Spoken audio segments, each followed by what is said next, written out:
right? අවුරුදු 18යි 22 අතර වෙන්න ඕනේ. මේගොල්ලන්ට pathways දෙකක් තියෙනවා. පළවෙනි pathway එක තමයි trade programs. පළවෙනි pathway එක trade programs. දෙවෙනි එක normal courses. They can trade programs, normal courses. Right? එතනදී මම ඔයගොල්ලන්ට එක document එකක් දැනට ටග් ගාලා share කරන්නම්. මෙන්න මේ document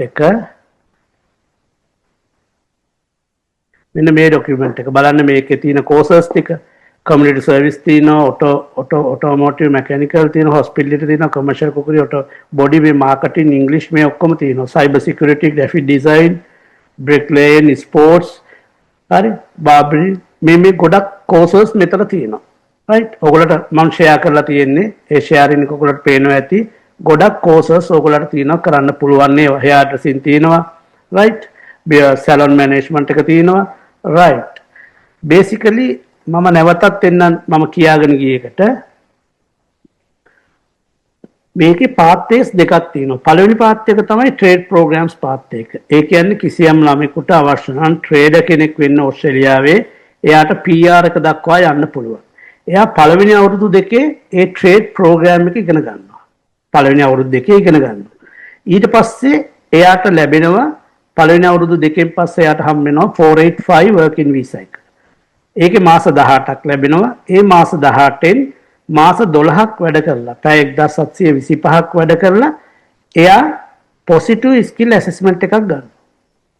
ඒ කියන්නේ අවුරුදු දෙකක් ඉගෙනගෙන අවුරුද්දක් වැඩ කරාට පස්සේ positive skill assessment එකක් ගන්න පුළුවන් තමන්ගේ occupation එකට අදාළව. ඒ positive skill assessment එක ගත්තට පස්සේ එයාට පුළුවන් PR එක දාන්න sub class 482 හෝ 494. right ඒක employee sponsor category එකෙන් තමයි දාන්නේ. ඕක තමයි පළවෙනි path එක. ඒ කියන්නේ 2 years ඉගෙන ගත්තා 1 year work කරා ඊට පස්සේ apply කරා positive skill assessment එකට සති 6ක් යයි ඒක ගත්තා ඊට පස්සේ apply කරා 482 හරි 494 හරි employee sponsor එක. එතකොට අවුරුදු 3කින් පස්සේ මෙයාට PR දාන්න පුළුවන්. right ඒක තමයි පළවෙනි path එක. දෙවෙනි path එක තමයි non trade programs. ඒ කියන්නේ trading programs නෙමෙයි වෙන එකක්. ඒ කියන්නේ අපි හිතමු cyber security information technology නැත්නම් ඒ වගේ programs කරන්න ළමයි කැමති. ඒ වගේ ළමයිට තියෙන්නේ පළවෙනි අවුරුදු දෙකේ ඉගෙන ගත්තා diploma එකක් හෝ advanced diploma එකක් එහෙම නැත්නම් A level pass නැත්නම් foundation එකක් ඒ කියන්නේ O level විතරක් pass නම් foundation diploma ඉගෙන ගත්තා foundation අවුරුද්දයි diploma එක අවුරුද්දයි O level pass A level තියෙනවා නම් O level pass වෙලා A level තියෙනවා නම් diploma එක අවුරුද්දයි advanced diploma එක අවුරුද්දයි ආයෙත් මම මේක පැහැදිලි කරනවා O level විතරක් නම් සමත් වෙලා තියෙන්නේ foundation එක අවුරුද්දයි ඕස්ට්‍රේලියාව ඇතුලේ diploma එක දෙවෙනි අවුරුද්ද කරා ඊට පස්සේ ඒක නවත්තලා ඉස්සරහා program එකට ගියා හදිස්සියේ ළමෙක්ට O level pass වෙලා A level pass වෙලා ඉන්න ළමෙක් ඉන්නවනම් ඒ ළමයා diploma එක අවුරුද්දක් කරා advanced diploma එක අවුරුද්දක් කරා අවුරුදු දෙකයි right අවුරුදු දෙකකින් පස්සේ අර trade programs ළමයි යන්නේ 485 working visa එකටනේ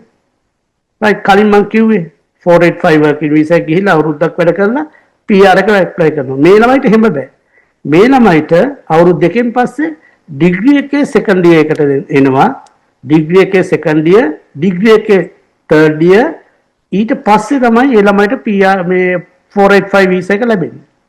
එතකොට trade programs program කරන්න කැමති නැති ළමයි accounting, management, information technology, nursing මේ වගේ ළමයි කරන්න තියෙන්නේ diploma එකක් advanced diploma එකක් අවුරුදු දෙකක් ඉගෙනගෙන එතනින් bachelor එකේ second year එකට ඇවිල්ලා bachelor එකේ third year කරලා ඊට පස්සේ 485 visa කරන් ඊට පස්සේ apply කරන්න පුළුවන් ඒගොල්ලෝ apply කරන්නේ අර කියන 482 494 නෙමෙයි employee sponsor නෙමෙයි ඒගොල්ලෝ apply කරන්නේ point based system එකේද sub class 491 190 sub class 491 190 එක තමයි ඒගොල්ලෝ apply කරන්නේ එතකොට මේ pathways දෙකක් එතකොට ඒජන්ට් කෙනෙක් හරියට දැනගන්න ඕනේ මේ ළමයා යවන්නේ මොන pathway එකේද කියලා trade programs pathway එකේ යවනවද non trade program pathway එකේ යවනවද එතකොට ඒ යනකොට ඒ ප්‍රොසීඩියර් එක ඒ ළමයට PR ගන්න පුළුවන් විදිය ක්‍රමය ඒ ළමයට පැහැදිලි කරලා දෙන්න පුළුවන් වෙන්න ඕනේ.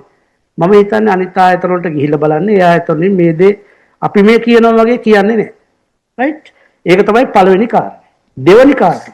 ඇයි IGP එකම තෝරගන්න ඕනේ? ඇයි IGP එකම තෝරගන්න ඕනේ? IGP එක තමයි එකම ආයතනය මේ කෝස් එක හරියට තෝරලා දෙන්නේ.